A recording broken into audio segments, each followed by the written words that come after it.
And we are back. And in spooky season, we watched Salem's Lot from 2024, rated R, with a runtime of 1 hour and 54 minutes. This is a Max original and is categorized as supernatural horror, vampire horror, horror thriller.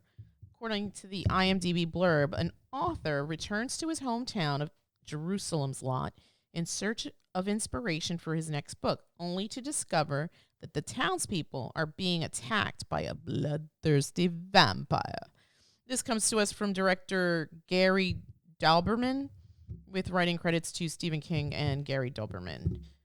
This stars Louis Pullman, who we recently saw in Thunderbolts, as Ben, the writer, who left Jerusalem or Salem's Lot when he was 9 years old after his parents were killed in a car accident. What did you think of the film? I did not like it, to be honest. It started out interesting, or I was intrigued in the beginning, but then it sort of just It just flamed fell out. apart. Yeah. It absolutely fell apart. It became sort of almost I The wouldn't Cody, say Susan and Ben scene is what did it for you with Ma Glick. what happened.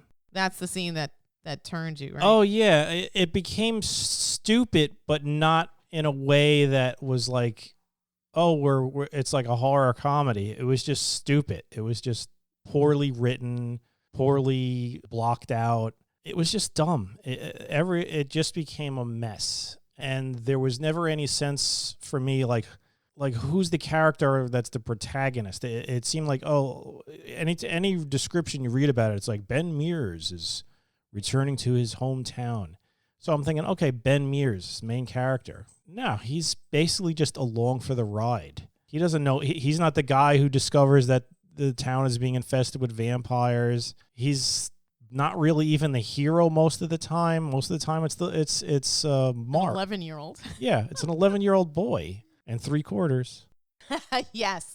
Don't forget that. Closer to 12. And the film probably would have resonated more if they focused on the kid and had him be the main character rather than just this little side character who in the beginning just sort of has a couple of things happen to him and then just doesn't really become something major until towards the end. Right, the second half, yeah. And then it's sort of like, hey, we're all vampire hunters now. It was stupid. It was Ben's just sort, like I said, he's going along for the ride, and suddenly it's just like, okay, well, I guess I came here to research a book, but okay, I guess I'll kill vampires.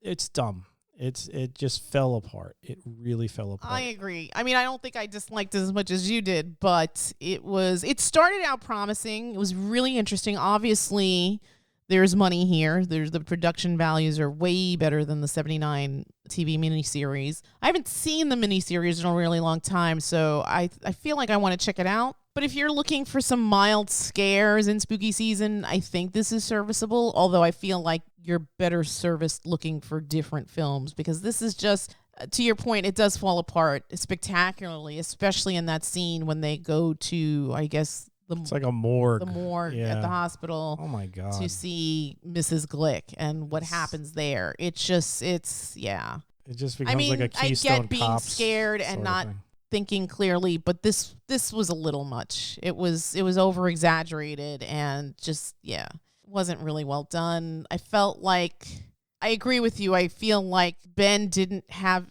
any kind of, I don't know. It was definitely, it would have been cooler to see it through Mark's eyes, because he was the hero, if you think about it. I mean, he was proactive. He was by far a more interesting character. Even in the little scene where he's just in his room with his friends, and you see all the stuff around him, and he has interests, and he's clearly a kid who has a sense of right and wrong, has a sense of we can't let this bully just do whatever he wants. We have to stand up for. We have to fight him.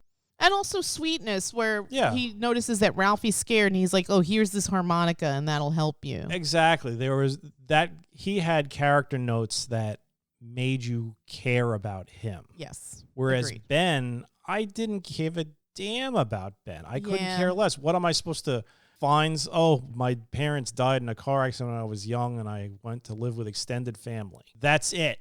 that's like the only reason why he ends up with Susan is because she pursues him. Yeah.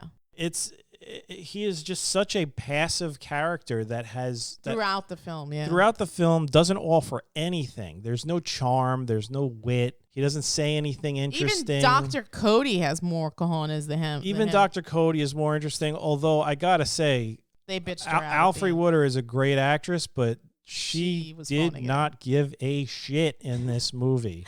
Yeah, she was phoning it in. It really felt like she was just standing there and waiting for the guy to change the cue cards off screen to get her next line. Yeah, and she's usually more dynamic and stuff. Yeah. Yeah. And then that was bizarre. And then she just gets bitched out. It's just like, hey guys, come on, let's go. Blam. Okay. End of that character. Yeah, yeah.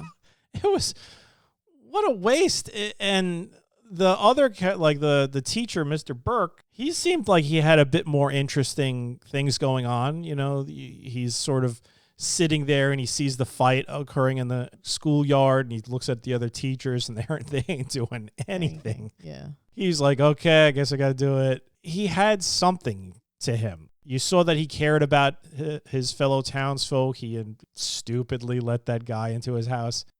Well, he didn't know. He didn't know. Yeah. He's a teacher. Everybody's teacher. His children. Although, once he realized what was going on, it was just like, yeah, vampires. Yeah, yeah.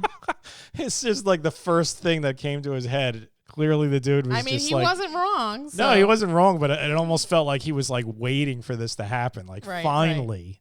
Right. Finally, an excuse to use all my knowledge of vampire lore. Right. And it was funny because Dr. Cody was like, that's bullshit. This is some bullshit. Yeah.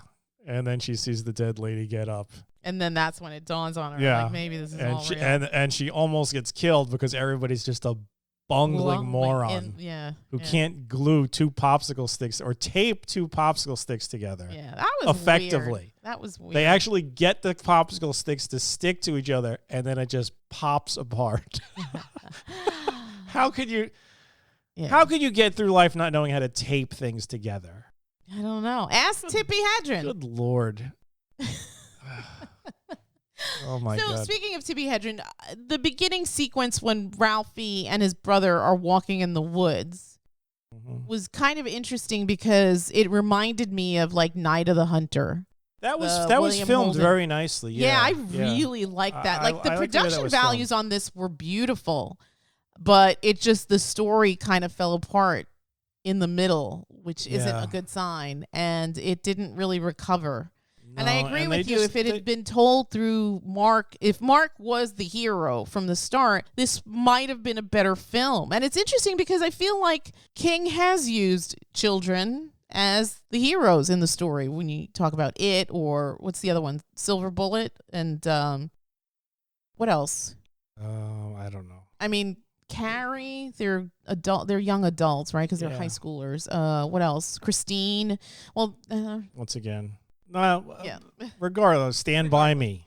Stand By. Well, I'm thinking more of horror, but okay. True, but it's children. Okay, fair enough. What we're getting at is that he knows how to write children to the point where you can identify with them and you're comfortable with them as the main protagonist. Yes, yes. They should have done that. I think in the book, it's more of like an ensemble cast sort of thing where each character has their things building up, and Stephen King does that as well. Like in The Stand, there's like 1 million characters in The Stand. But for this, it's a movie, and you got an hour and a half. You got to get this story told, and I don't blame Stephen King in this at all. I think it's the filmmaker and the writer, director and the writer, who just botched this and just couldn't focus on one thing, so he basically gave short shrift to everything. And it shows a lot. I mean, like we said, Dr. Cody just getting offed like that, Straker offed like that, the sheriff, oh my God, how ridiculous was that scene? That was so stupid. It was like, hey, what happened to the sheriff? He left. And also crashes through. So my other thing was, wasn't it Barlow's intention to create a vampire like society? Why would he kill anybody? Wouldn't he want to just turn them? Why wouldn't he turn the sheriff and Mark's parents and stuff like that? Why? I guess you needed food source, but I honestly I don't know, and I don't know That was another thing that was annoying about the film. I don't know how much time passed in the film because it was just, okay, the first kid goes missing. The second kid, he gets sick and he dies. And then suddenly it's like, oh, the gravedigger. Mike. Yeah, the gravedigger, Mike. And then suddenly the mom's dead. We just hear about the mom being dead. Right. And then suddenly everybody's a freaking town. vampire. Yeah. It's like, what the hell just happened? Yeah.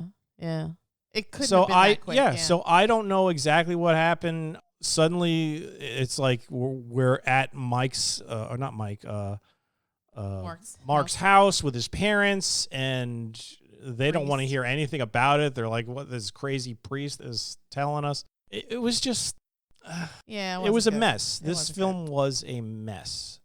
I understand that there were some issues with edits and cuts and production. Apparently this was supposed to get a theatrical release, but then with the whole buyouts of Time Warner and everything. Probably the writer's strike, everything. Maybe the writer's strike was involved in it, COVID. It basically sat on a shelf for a couple of years, and then they just were like, you know what, just fire this turd out on HBO Max.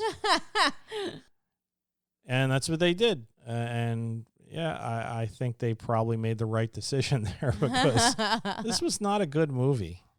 Do you think it's a good film to just keep on in the background at your bar as you have a Halloween party? No, because nothing real. It's like you get like this sort of like slow burn where you're expecting something good to happen. That's why I was like sort of interested in the beginning. I'm like, okay, we're building up to something. We got some creepy stuff happening, and then the payoff is just, let's Keystone Cop it in the morgue, and then the rest of the film is just stupid. It's just flat out stupid. All right, fair enough. Scale of 1 to 10, what would you give this film? I would give this a 4. It's just 4. Not good. All right. I originally was going to give it a higher score. However, I agree with you. I think you've made a good case here. I think it is it's unfortunate because it starts... It's literally bad. Yeah, it starts strong, but then it sort of implodes spectacularly, and it can't save the rest of the film. I think that a lot of missed opportunities, a lot of strange decisions were made in the storytelling of this. It's unfortunate because I'm sure in previous incarnations has been a miniseries. There's one from 1979, and apparently there's one from 2004 with Rob Lowe. Do you think something like this would have worked better as a miniseries, because then you can world build and really get into the gritty of stuff? Yeah, probably, because there's a lot of characters, and I'm guessing in the book they give those characters reasons for being even mentioned as opposed to just being background. Yeah. And they're probably not bitched out like that. Like Mike the Gravedigger is a background character. He served his purpose as a background character. Ben, but in the film, he has more. It felt like he had more screen time than some other but that's characters. what I mean. He has screen time, but he serves a purpose. Okay, that's all. He's there to be a victim. Okay. Ben is supposed to be the main. He's our guy. He's our point of view character coming into Jerusalem's Lot. And there seems to be something there. It's like, why is he coming back? Why is he writing a book suddenly where he needs to do research about his hometown? Mm-hmm. And, there is like a tragic occurrence in his past regarding his being there, where he's like in the library looking through microfiche, those old-timey things that we used to work on when we were kids before the internet. Yes. Yeah, that's another thing. This film takes place in the 70s. Yes. What? I'm sorry, I didn't mean to cut you off, but what did you think of the aesthetics here of the 70s? The aesthetics were great. I thought that was fine. I thought they were just okay. I feel like I didn't really like Late Night with the Devil, but I felt like the 70s are better represented in that film. Nah. Really? This one, the cars, the hair, everybody's hair was disgusting in this movie. I think it definitely reflected the 70s perfectly fine. I'm not saying that this was amazing. It wasn't like The Nice Guys or something. Yeah. But this was a good representation, a drive-in movie, all of that stuff. All right. I mean, it was okay, but I feel like other movies have done it better. Sorry. But back to what I was saying, Ben, as our point of view character, as this character who's given some kind of background that we know about, he should have been more. He basically had about as much character as Mike did as far as his portrayal. All right, fair. And I don't care about Mike. He's just cannon fodder for the vampire. Ben is supposed to be the guy who something happens where it's like, I have to do this. I have to save the town. I have to save Susan. And he doesn't even do that. No. He fails miserably at that. I mean, he did try. But I think Dr. Covey was like, no, she was screwed already by the time he got to he was done. And it was like he was standing right there. Oh, yeah, go talk to your mom. He doesn't hear the mom blathering on about, oh, my God, I'm going to work for Mr. Barlow. He knows who Barlow is. Yeah. As soon as the word Barlow came out, he should have been like, Susan, we got to go. Instead, it's just, okay, I'm just going to stand here while she gets bitten by a random vampire. It wasn't even like a major, like Barlow himself or any of the people that we saw turned. It was just some random dude who bit her. This was just... It wasn't great. It wasn't great. All right. You know what? I'm lowering mine to a 3 now. Oh, wow. The more I talk about this film, the lower the score is going to get. Okay, so let's wrap this one up. I would give this... I guess I'd give it a 4.5. It's not good. It's not good. There's really nothing to really say about this. I guess if skip this. Yeah, there's definitely better things to see during spooky season, and this isn't the best Stephen King adaptation for sure.